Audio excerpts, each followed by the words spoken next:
Mon Dieu est bon pour moi. 1 Corinthiens, le chapitre 15, le verset 21 à 23. Car, puisque la mort est venue par un homme, c'est aussi par un homme qu'est venue la résurrection des morts. Et comme tous meurent en Adam, de même aussi tous revivront en Christ. Mais chacun en son rang. Christ comme prémisse, puis ceux qui appartiennent à Christ lors de son avènement. Nous allons nous arrêter ici. Nous parlons donc de la réalité de la résurrection. Et vous comprenez que la mort est venue par un seul homme. À cause du péché d'Adam, la mort est venue dans le monde. C'est pourquoi elle existe jusqu'à présent. Mais Jésus est venu pour donner la résurrection, pour mettre fin à la mort. Donc la mort est morte. Même si elle continue à faire des victimes, elle est morte. Elle est morte depuis la résurrection de Christ. Si nous lisons Hébreux le chapitre 11, le verset 17 à 19, nous allons découvrir le secret d'Abraham en sacrifiant son fils Isaac.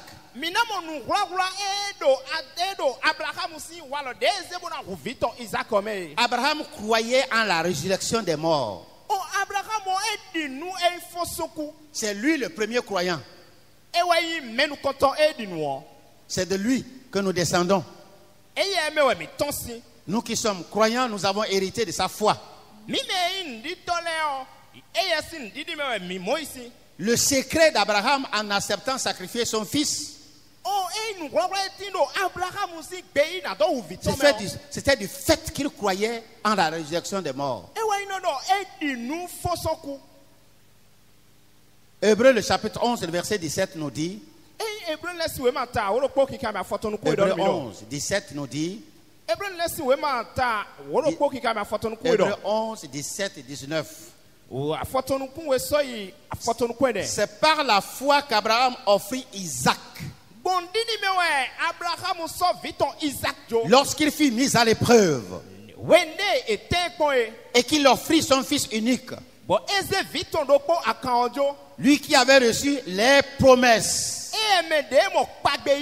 et à qui il avait été dit,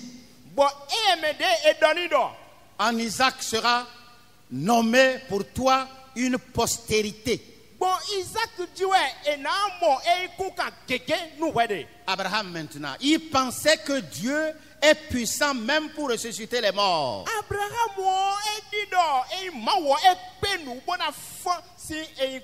Aussi le recouvra-t-il par une sorte de résurrection.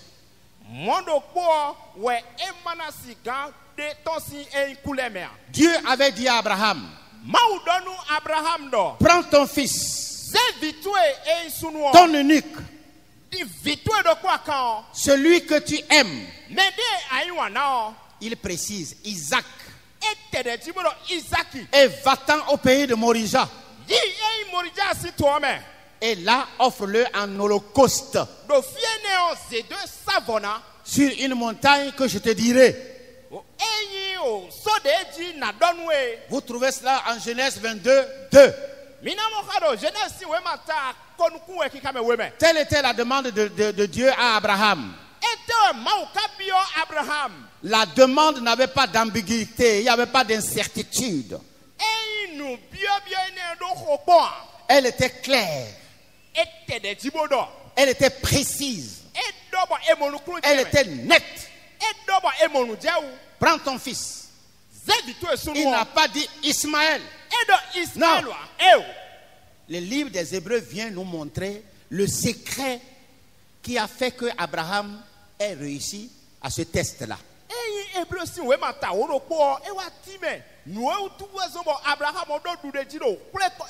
Ce n'est pas facile.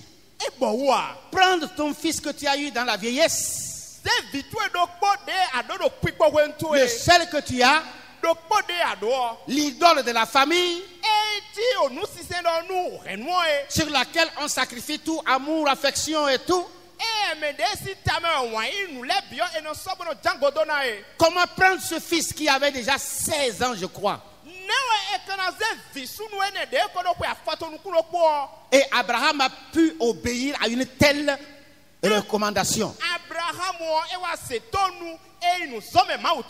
Le livre des Hébreux nous montre le secret de sa réussite.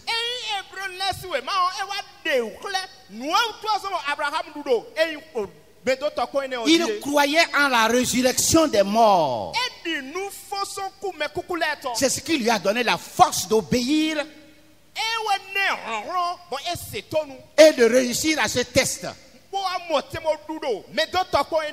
Par la foi, il avait l'assurance que Dieu peut ressusciter un mort même s'il n'avait pas encore vu ce miracle.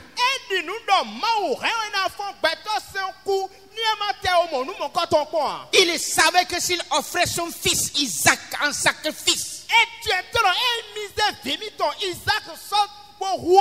il pourrait encore le revoir, le recouvrir tout de suite, ou après cela, par une sorte de résurrection.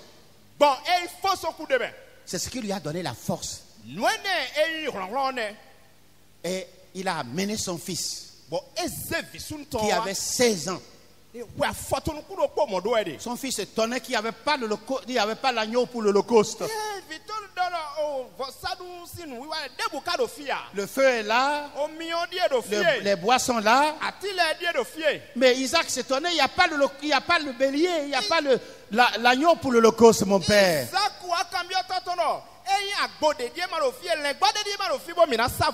Abraham dit, Dieu se pourvoira lui-même. Donc du fait qu'il croyait que Dieu peut ressusciter Isaac quand même il l'égorgerait,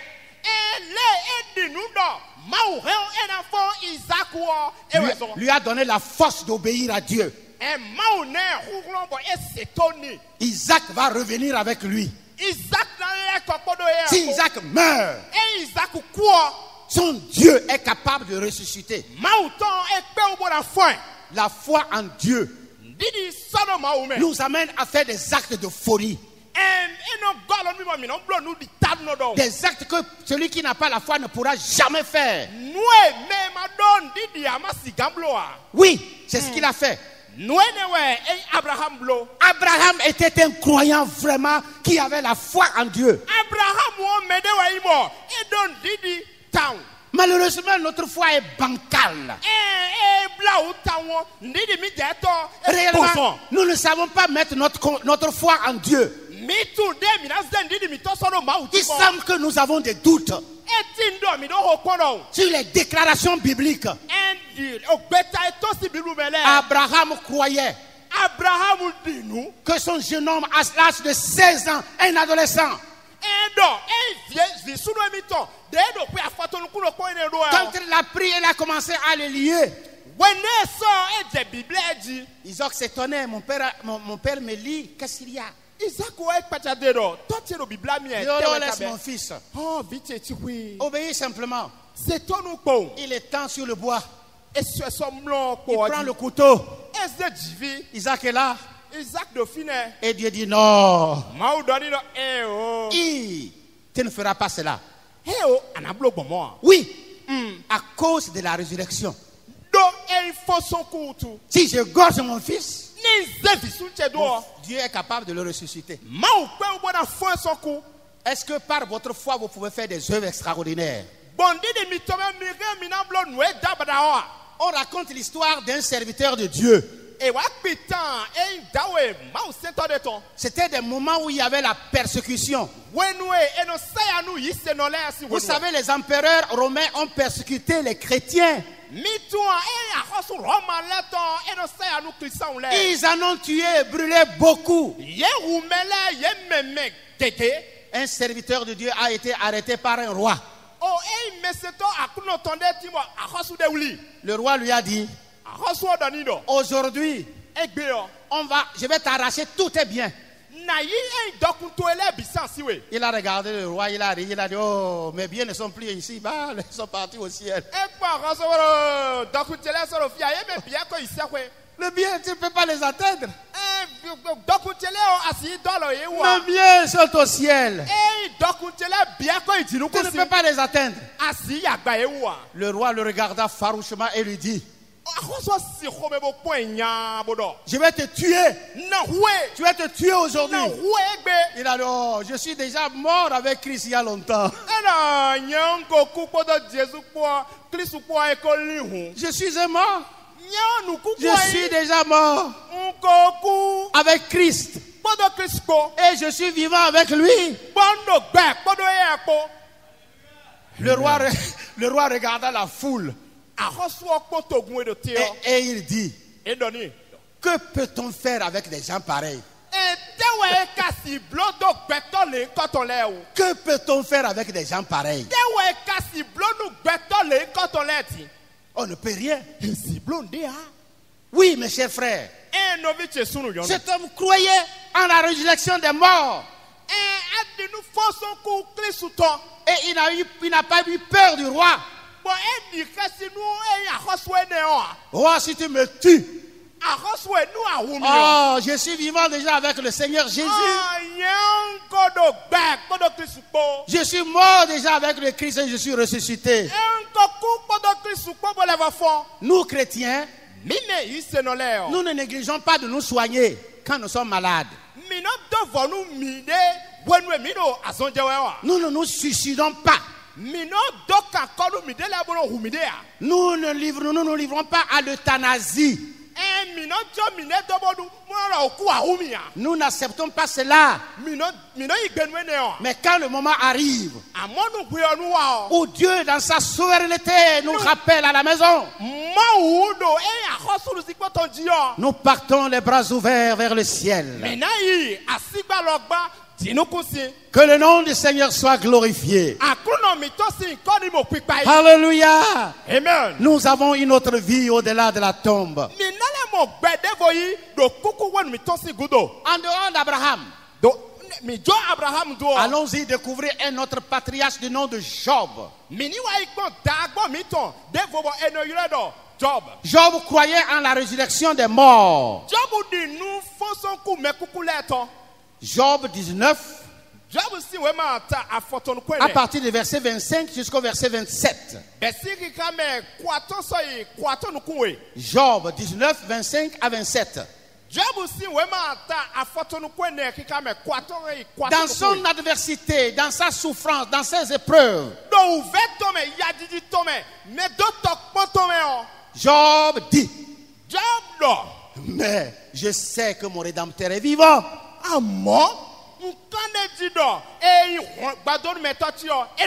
Et qui se lèvera le dernier sur la terre. Quand ma peau sera détruite, mon Rédempteur se lèvera. Quand je n'aurai plus de chair, je verrai Dieu. Je le verrai. Et il me sera favorable. Mais mes yeux le verront. Et non ceux des nôtres. Mon âme languit d'attente au-dedans de moi. Job croyait en la résurrection des morts. Dans sa grande épreuve ici, accablé des discours accusateurs de ses amis, il laisse échapper cette phrase: Je sais que mon Rédempteur est vivant. Je sais que celui qui me venge est vivant. Il se lèvera le dernier. Ma peau que vous voyez sera détruite, décomposée. Quand je n'aurai même plus la chair, je verrai Dieu. Je verrai Dieu. Je verrai Dieu. Je verrai Dieu. C'est pourquoi, dans nos maladies, nous ne craignons rien. Parce que nous avons Dieu. Oui, nous avons Dieu. Nous avons Dieu qui est avec nous. J'ai visité une femme d'un collègue qui mourait à l'hôpital. Je l'ai salué, elle a dit, Pasteur Sambieni, j'ai dit oui, c'est moi. Elle a pointé, elle avait le regard fixé vers là-haut. Elle a dit, Pasteur Sambieni, moi je n'ai jamais vu ces choses. Je ne vais jamais oublier ce soir-là. Ces paroles restent gravées dans ma tête. Elle avait le regard fixé vers le ciel. Son cou était brisé. Elle a dit, Pasteur Sambieni, moi je n'ai jamais vu ces choses. C'est pourquoi je dis que nous devons demeurer. Nous devons rester en Christ. Elle regardait les merveilles du Seigneur. Et le soir, elle partait. Mais elle avait déjà vu la gloire du Seigneur. La résurrection des morts. Nous devons avoir cette foi-là. Oui, mes chers frères. C'est ce qui soutenait nos devanciers. C'est ce qui soutenait nos devanciers. Ils n'avaient peur de rien. Ils témoignaient partout. Ils témoignaient partout. Oui, Abraham, Job avait foi en l'incarnation. Il sait que si même il n'existe plus, sa chair est décomposée, il verra Dieu. Qui est le Rédempteur si ce n'est pas Jésus? Il envisageait déjà ce qui est le salut. Il voyait déjà l'incarnation, la naissance de Jésus, sa mort et sa résurrection. Car 1 Timothée, le chapitre 2:5 déclare que Jésus est le seul médiateur, le seul rédempteur entre Dieu et les hommes.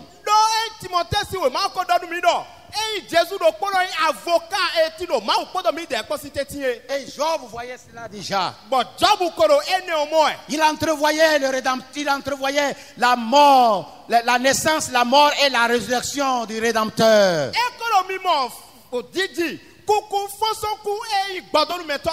Chers amis, chers frères, même dans un tombeau cimenté, bétonné,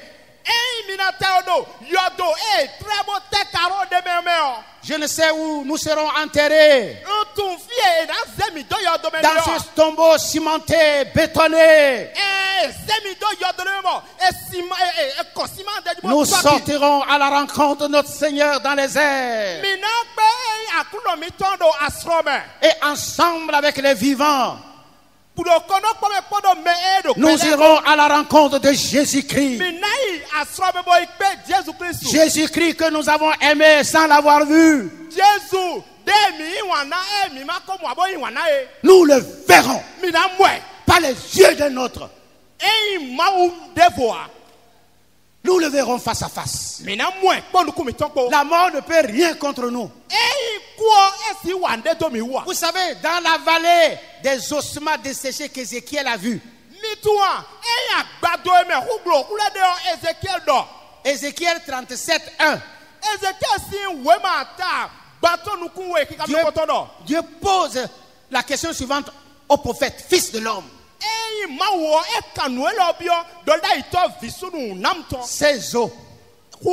Ces ossements humains que tu vois dans cette vallée,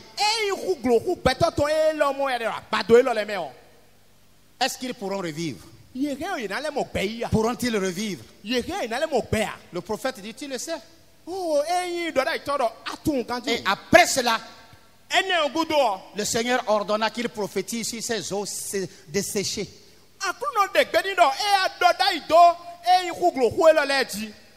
Il a prophétisé sur ces eaux. Certainement, le prophète était au courant aussi des résurrections dans la Bible.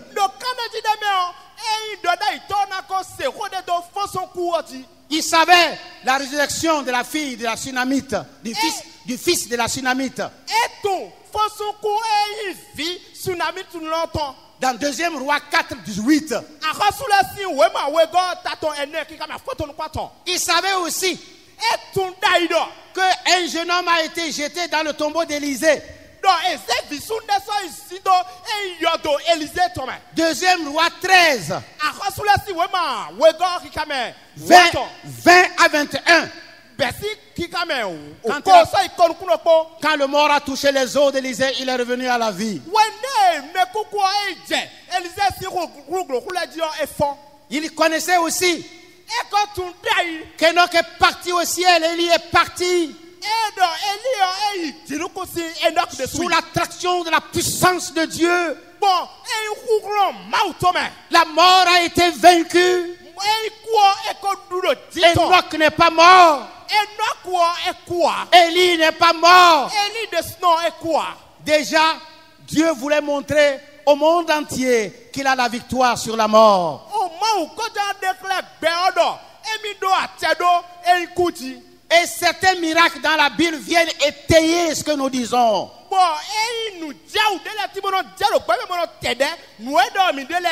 Faire revivre la verge d'Aaron.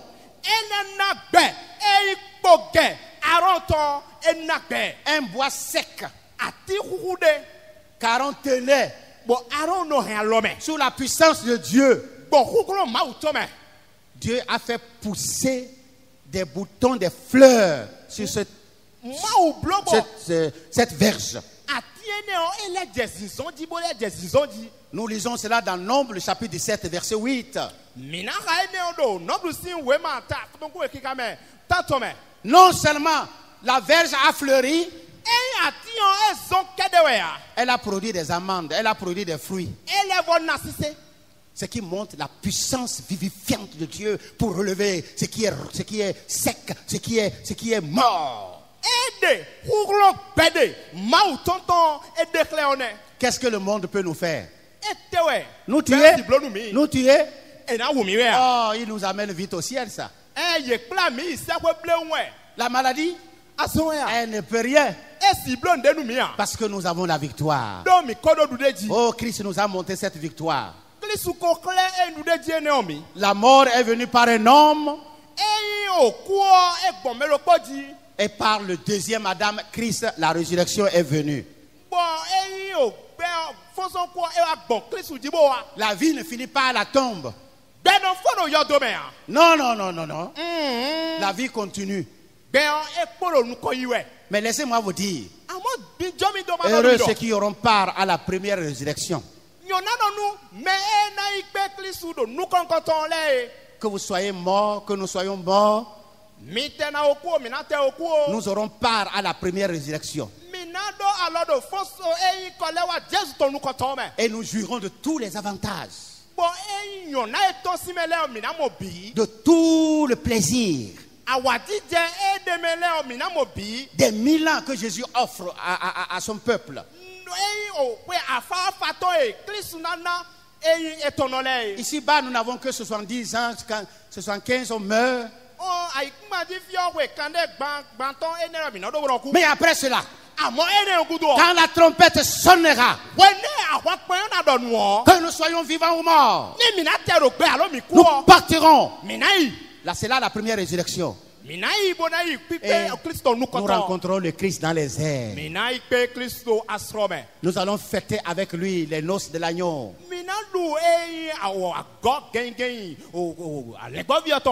Nous vivons les 1000 ans avec lui. Et après cela, la dernière résurrection, c'est la résurrection de tous les morts, dont l'Apocalypse parle. Ceux qui sont morts, la mer va rendre ceux qui sont morts dans la mer. Le séjour des morts rendra aussi ses morts. Tous ceux qui ont été dévorés,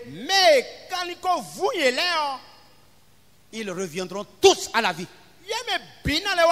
La Bible dit, Apocalypse 20, 11 à 15, qu'ils seront tous ressuscités pour le jugement dernier. Personne n'échappera. Non, ça ne nous concerne plus. Ils seront ressuscités pour être jugés. C'est pourquoi Jean avait pleuré. Quand il voyait comme si ce jugement doit être raté,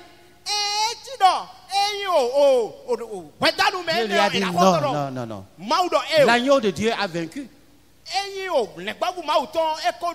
Il a ouvert les sceaux, les jugements. Donc les méchants que vous voyez, les tueurs d'hommes, ceux qui ont fait le mal,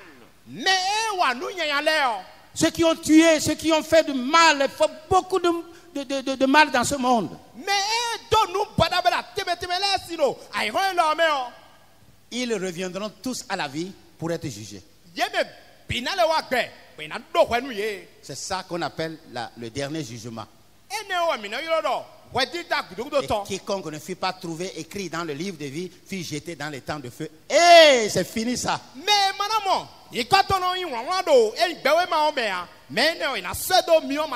Donc la résurrection, elle concerne tout le monde. Mais pour nous, pour le bonheur éternel. Et pour les méchants, ceux qui font du mal dans ce monde, qui ont échappé à la justice du monde, ils n'échapperont pas à ça. Dieu est juste, équitable. Il les mettra tous là où ils méritent. Quant à nous, nous vivrons déjà avec lui. Nous serons jugés pour être récompensés. Vous qui travaillez pour le Seigneur, vous allez regretter pour n'avoir pas donné assez. Parce que vous allez voir la liste de tout ce que vous avez pu faire. Et vous serez récompensé suivant ce que vous avez fait pour le royaume de Dieu.